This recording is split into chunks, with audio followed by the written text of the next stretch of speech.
All, আশা করি সবাই ভালো আছেন। এটা হচ্ছে দ্বিতীয় পর্ব, ফার্স্ট পর্যন্ত এখানেই ছিল। থিমটা অলরেডি ডাউনলোড করে ফেলেছি, দেখি থিমটার ভিতরে কি আছে। এটা একটা থিম, যাই হোক, মার্টফুরি। তো এটা হচ্ছে মার্টফুরি থিম। এই মার্টফুরি থিমটার আগে আমি আনজিপ করি, দেখি ভিতরে কি কি আছে। অবশ্যই একটা থিম ডাউনলোড করার পরে আনজিপ করবেন এবং বিস্তারিত দেখবেন। তো মার্টফুরি প্যাকেজ, এই যে মার্টফুরি চাইল্ড থিম এবং মেইন থিম এবং প্রিমিয়াম কিছু প্লাগইন এবং লাইসেন্স ইনফরমেশন এবং ডকুমেন্টেশন। তো আমি সর্বপ্রথম কি করব, মার্টফুরি থিমটা, এটা হচ্ছে অরিজিনাল থিম। তো এই থিমটাকে আমি আগে ইনস্টল করব। তো ইনস্টল করার জন্য অ্যাপিয়ারেন্সে যাব, তারপরে থিমে যাব, অ্যাপিয়ারেন্স থেকে থিম।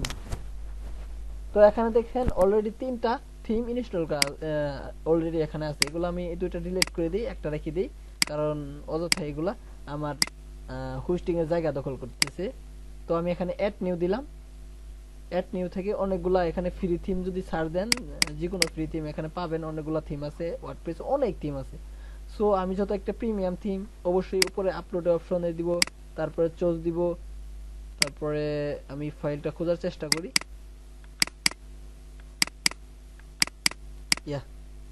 অরিজিনাল ফাইল এবং ওপেন দিলাম এবং ইনস্টলে ক্লিক দিলাম এবং এটাকে এখন আমি ইনস্টল করব। একটু লোডিং হবে এবং এটা আপনার ইন্টারনেটের উপর নির্ভর করে এটা তাড়াতাড়ি কাজ করবে, কারণ এটা আপনার থিমটা আপলোড হইতেছে। আশা করি বুঝতে পারছেন। অলরেডি এটা ইনস্টল হয়ে গেছে। এখন আমি এটাকে অ্যাক্টিভ করব। অবশ্যই আমি এখানে অ্যাক্টিভে ক্লিক দিব। দেখেন লাইভ প্রিভিউ এন্ড অ্যাক্টিভ, অবশ্যই আমি এখানে অ্যাক্টিভে ক্লিক দিব। ইনস্টল ডান এবং অ্যাক্টিভ হতে 1 মুহূর্ত লাগবে। ওকে, ডান। তার মানে আমার ইনস্টল এবং অ্যাক্টিভ শেষ। তারপরে দেখতেছে যে এই প্লাগইনগুলো ইনস্টল করা, এরকম একটা উপরে অনেকগুলা প্লাগইন দেখাইতেছে এবং একটা নোটিশ দেখাইতেছে। অবশ্যই আমি এখান থেকেও যাইতে পারি, বা আমি এখানে প্লাগইনে যাব এবং প্লাগইনে যাওয়ার পরে দেখেন এখানে সমস্ত ইনফরমেশন, মানে যত প্লাগইন আছে সমস্ত প্লাগইন এখানে দেখাইতেছে। তো রিকমেন্ডেড এবং রিকোয়েস্ট, এই দুটো পার্থক্য হচ্ছে যে এটা ছাড়া থিম চলবে না। যেমন ধরেন কার্কি একটা প্লাগইন দেখাইতেছে, এটা রিকমেন্ডেড, তার মানে এটা ফ্রেমওয়ার্কগুলা, হেডার এবং ফুটার অপশনগুলা কার্কি ফ্রেমওয়ার্ক, এটা একটা ফ্রেমওয়ার্ক প্লাগইন, এটা দিয়ে তৈরি করা হয়েছে। যারা থিম ডেভেলপমেন্ট সম্পর্কে বুঝে তারা এই কার্কিটা চিনে। কার্কি হচ্ছে একটা অপশন প্যানেল, থিমের ফ্রেমওয়ার্ক, হেডার এবং ফুটার অপশন তৈরি করা। তো এটা অবশ্যই আমার প্রয়োজন। তারপরে মার্টফুরি অ্যাডঅনস, তার মানে এলিমেন্টরের অ্যাডঅনস গুলা এই প্লাগইনে পাওয়া যাবে। মার্টফুরি অ্যাডঅনস, এটাও রিকোয়েস্ট, মানে এটা করতেই হবে। তারপরে মেটা বক্স, এটা দিয়ে হয়তো কাস্টম পুশ টাইপ, যেমন ধরেন পোর্টফোলিও বা এরকম অনেকগুলা অপশন এখানে অ্যাড হয় না কোনো প্লাগইন বা থিম অপশন করলে, হয়তো এটা। তো এটাও রিকমেন্ডেড, এটাও আমি অ্যাড করলাম। কন্টাক্ট ফ্রম 7, এটা আমার প্রয়োজন আছে। এলিমেন্টর পেজ বিল্ডার, অবশ্যই আমার এটা দরকার, কারণ এলিমেন্টর পেজ বিল্ডার উপরে আমি এটা কাজ করব। আর কি না, এগুলা হলেই হবে, কিন্তু আরো কিছু আমার দরকার। ডব্লিউপি বেকারি পেজ বিল্ডার আমার প্রয়োজন নাই। রেজুলেশন স্লাইডার লাগবে, কারণ আমার স্লাইডার অপশনও দরকার। মেল চিম, এটা যদি আমি মনে করি প্রয়োজন, অবশ্যই আমি এটা করব। আর WooCommerce, এটা তো অবশ্যই প্রয়োজন। WooCommerce ডিটেলস, এই প্লাগইনটা আমার দরকার, কারণ WooCommerce এর সব ডিটেলস ওখানে দেখতে পারবো। তারপরে এই প্লাগইনটা দরকার। কম্পোজ, এই প্লাগইনটাও আমার দরকার, এটাও আমার দরকার। আর ভেরিয়েশন সুইচার, এটাও আমার দরকার। তো আমি আমার দরকার অনুযায়ী প্লাগইনগুলা টিক মার্ক দিয়ে দিলাম। এই প্লাগইনটা উইশ লিস্ট, এই প্লাগইনটা কি? এই প্লাগইনটা একটু আপনাদের আইডিয়া দিই। সরি, এটা না, দেখেন এটার একটা ডিফল্ট শপ, আমি এই শপটাই তৈরি করব। আমি বুঝতে পারছেন, যখনই আমি একটা প্রোডাক্টে, যে কোনো একটা প্রোডাক্টে যাই, দেখেন প্রোডাক্টে অনেকগুলো অপশন আছে। দেখেন সিলেক্ট অপশন, এখানে ক্লিক দিলে শপিং এর অপশনগুলো পাইতেছে, কুইক ভিউ এবং এই যে উইশ লিস্ট, তার মানে এটাকে আমি আমার পছন্দের তালিকায় অ্যাড করতে পারবো। যখনই আমি এটাতে ক্লিক দিব এখানে অ্যাড হবে এবং দেখেন আমি এটাতে ক্লিক দিলাম, অ্যাড হলো। এই যে দেখেন আমার লাইভ আইকনে, মানে এই প্রোডাক্টটা আমি চুজ করছি, তারপরে এইভাবে আমি প্রোডাক্টগুলো, আমার চুজ করা প্রোডাক্ট আমি দেখতে পারবো। তো আমি এরকম অপশন চাই, অবশ্যই আমি এটাকে অ্যাড করলাম। তো ডব্লিউপি বেকারি পেজ বিল্ডার আমার প্রয়োজন নাই, রেজুলেশন সাইডার প্রয়োজন, মেল চিমে আমি এখনই আমার প্রয়োজন নাই, যখন আমি মার্কেটিং করব অবশ্যই আমি এটাকে অ্যাড করব।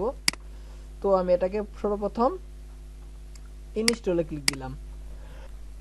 একটু ওয়েট করতে হবে, কারণ কিছুক্ষণের মধ্যেই এটাকে সমস্ত কিছু ইনস্টল হবে, একটু অপেক্ষা করেন। তো আমাদের এই থিমটা চলবে না তিনটা প্লাগইন ছাড়া, মার্টফুরি অ্যাডঅনস, কার্কি এবং মেটাবক্স, এই তিনটা। আর এগুলা অপশনগুলো আনার জন্য, WooCommerce নিয়ে কাজ করবে, WooCommerce-এর জন্য এগুলা মানে করলে আমাদের জন্য ভালো। আশা করি এই প্লাগইনের অপশনটা আপনারা পুরোপুরি ভাবে বুঝতে পারছেন। এখানে অনেক একটা থিমে অনেকগুলা প্লাগইন থাকতে পারে, অবশ্যই আপনারা আপনার যে প্লাগইনগুলো দরকার এই প্লাগইনগুলো ছাড়া অতিরিক্ত প্লাগইন ইনস্টল করা আমি মনে করি প্রয়োজন নাই। উদাহরণস্বরূপ এখানে করে 2টা পেজ বিল্ডার দেওয়া আছে, অলরেডি এটা হয়েছে, ইনস্টল হয়েছে। এখানে একটু এরর দেখা যাইতেছে, এগুলা মানে বেশি মানে কি বলবো, এটা কোনো ফ্যাক্ট না। অলরেডি এটা এগুলা দেখেন অলরেডি এটা ইনস্টল হয়ে গেছে, দেখেন এখন অ্যাক্টিভ অপশন। আর আমি ডব্লিউপি বেকারি পেজ বিল্ডার এখানে ইনস্টল অপশন, তার মানে এগুলা অলরেডি ইনস্টল হয়ে গেছে, এখন অ্যাক্টিভ করতে হবে। ডব্লিউপি বেকারি পেজ, যে পেজ বিল্ডার এবং এলিমেন্টর, এই দুটার কাজ করলে একই, মানে এই দুটাই হচ্ছে পেজ বিল্ডার। আমি আগেই বলছি যে আমি এলিমেন্টর দিয়ে তৈরি করব, তার মানে আমার ডব্লিউপি পেজ বিল্ডার দরকার নাই। তো আমি যেগুলাকে ইনস্টল করছি এগুলাকে অ্যাক্টিভ করি।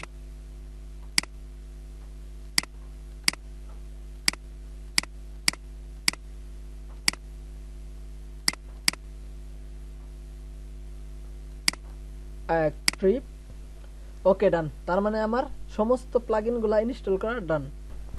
তো এখন আমি থিমটাও অ্যাক্টিভ করছি, থিমের প্লাগইনগুলো ইনস্টল করছি, সমস্ত কিছু প্রায় শেষ। তো এখন আমি অবশ্যই ওয়েবসাইটটা একটু ভিজিট করে দেখি এটা কেমন দেখা দেখে যাওয়ার একটা বিষয় আছে। তো আমি দেখি এই ওয়েবসাইটটা দেখতে কেমন, এখনো পারফেক্টলি না।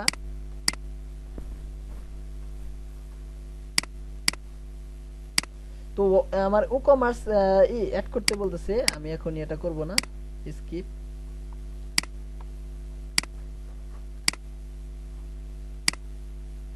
দেখেন এরকম একটা অপশন, এবং এটা লেটেস্ট পোস্ট, কারণ আপনারা জানেন ওয়ার্ডপ্রেস ব্লগিং এর জন্য ওয়ার্ডপ্রেসটা তৈরি করা হয়েছিল, এর জন্য এটার হোম পেজটা পোস্টের পেজ অটোমেটিক্যালি এটা হয়ে যায়, এবং আমরা কাস্টম ভাবে এগুলা সিলেক্ট করে দিই হোম পেজ, আমাদের হোম পেজগুলো।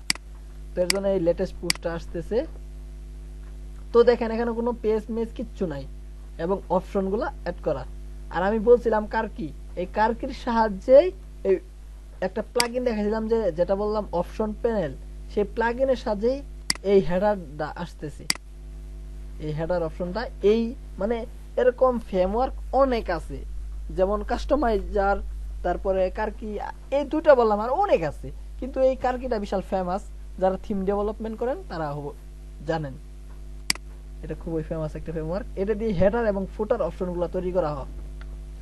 ওকে, তার মানে এটা সম্পূর্ণ খালি, এবং আমি দেখেন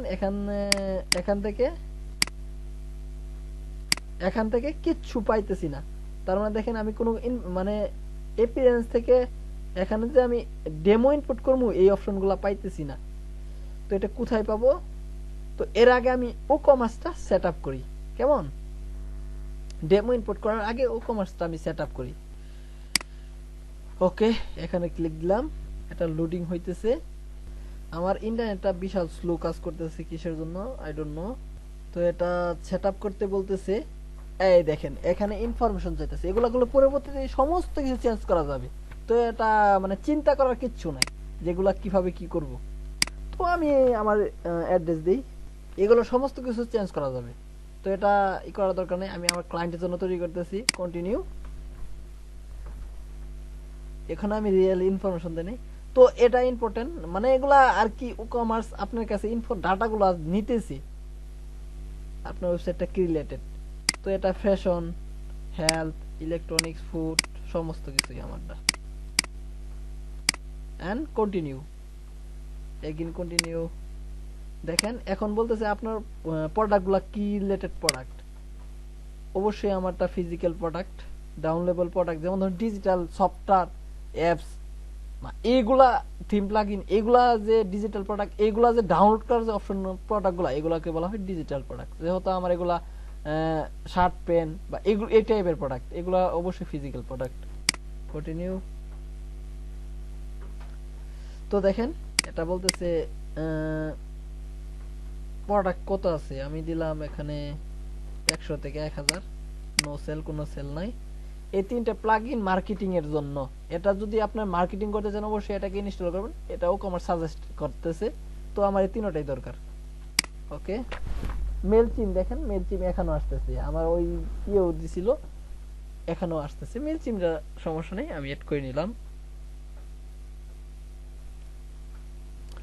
তারপরে দেখতেছেন এখানে মানে আমি যে সব পেজটা যে করব, কোনটা থেকে কাজ করব, অবশ্যই আমি মানে আমাকে থিম ইনস্টল করতে মানে একটি কোন থিমটা আন্ডারে আমি WooCommerceটা এড করব, অবশ্যই আমি এই থিমের ফাংশনগুলো চাই। মার্টফুরি, অবশ্যই মার্টফুরি এখানে কানেক্টেড দিবেন। তো এটা একটা জেট প্যাক চাইতেছে, জেট প্যাক একটা প্লাগইন, এটা WooCommerce এর বিভিন্ন কাজে লাগে। সো এটা বর্তমানে আমার প্রয়োজন নাই, পরবর্তীতে হয়তো প্রয়োজন পড়বে এবং পরবর্তীতে আমি এটা নিব। ডান, তার মানে আমার WooCommerceটা সেটআপ ডান, এবং আমি পরবর্তী ভিডিওতে কিভাবে ডেমো ইনপুট করবেন এই বিষয়গুলো দেখাবো। সেই পর্যন্ত সবাই ভালো থাকেন, সুস্থ থাকেন, ধন্যবাদ সবাইকে।